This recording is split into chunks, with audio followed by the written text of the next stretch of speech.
a number of them which were instigated from outside.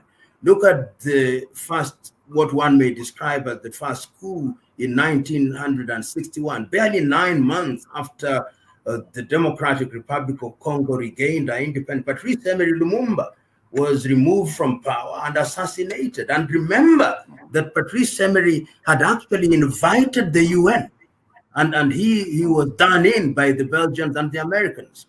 Then 2 years later, Silvanus Olympio was removed. And we had a series of these coup d'etats. 1966, the removal of Osagyefo Kwame Nkrumah. 1967, we saw the removal of Nnamdi Azikiwe and Abubakar Tafawa Balewa. Then we see the removal of Modibo Keita in Mali. And we have a series of coups. You then have in Congo, we have coups in Togo, we have coups, attempted coups in Guinea-Conakry, although they did not remove that time Ahmed Sékou Touré. We see in the Gambia an attempt, in fact, successful coup to remove Dawuda Kairaba Jawara. You come to, in 1960s, there are mutinies in all East African countries. There is a mutiny in Kenya, mutiny in Uganda, mutiny in Tanzania. Of course, they don't succeed in Tanzania, but you see the removal of Obote in Uganda. And then you go to the Sudan, you see the coup, the removal in 1974 of Haile Selassie, and ultimately the removal of the Deg regime and the emerging of the guerrilla movements of Meles Zenawi and Yoweri Kaguta Museveni, and post-genocide of Paul Kagame. But if you look at the situation post-1989, and there is the African Charter on Democracy and Governance, which was designed, I think it was in Eswatini that this was made, that we will not allow coup d'etats or unconstitutional means as the basis of changing government.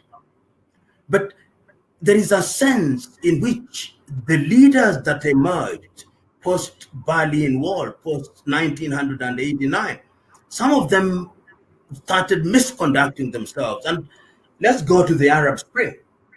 The Arab Spring starts very innocently. A young boy who is a graduate, has no opportunities. He immolates himself, and there is a sweep of activities. Egypt, Hosni Mubarak is gone. We come to Tunisia. The leadership is removed out there. Of course, they don't succeed with Bouteflika in Algeria. Muammar al-Gaddafi is gone, and Libya has never been the same again. But let us look at the conduct of the leaders post that era. Look at the conduct of al-Sisi. He's become a dictator in the same way that Hosni Mubarak was. Look at people like the now removed Omar el-Bashir. You go to Burkina Faso after they assassinated Thomas Sankara and the behavior of Blaise Compaoré, who himself is then removed. And you go to Cote d'Ivoire, Alassane Ouattara removes Gbagbo, but see his conduct now.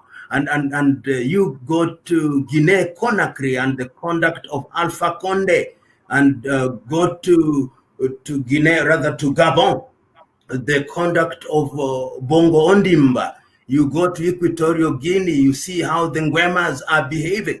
And you go to Central African Republic, you see the conduct of Bozize. You go to Eritrea, you see the conduct of Isaias Afwerki. So, and I don't have the time to go through each one of the countries. So those examples suffice. So there is an emergence of leaders who do not want to leave power. So that when you see the people expelling Blaise Compaoré, it is the people rising.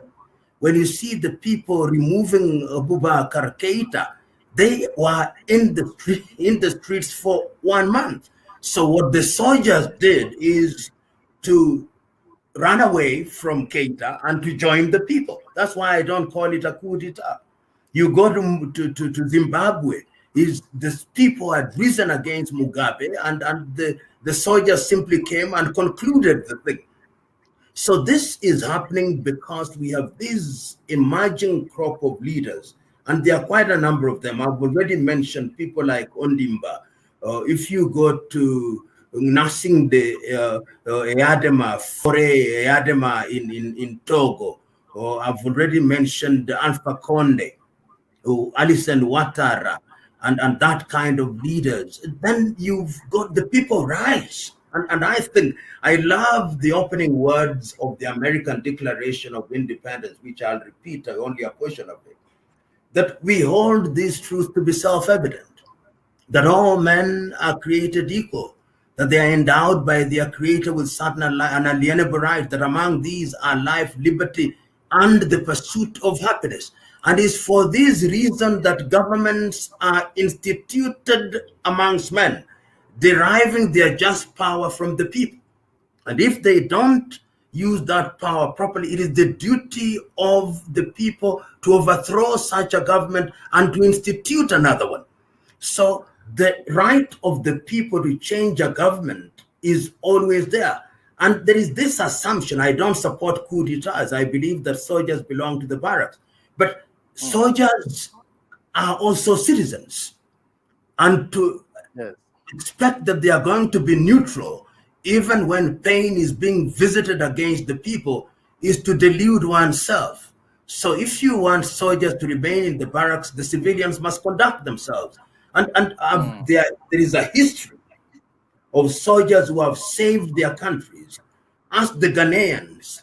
Coup d'etats were as frequent as breakfast in Ghana before Jerry Rawlings came in.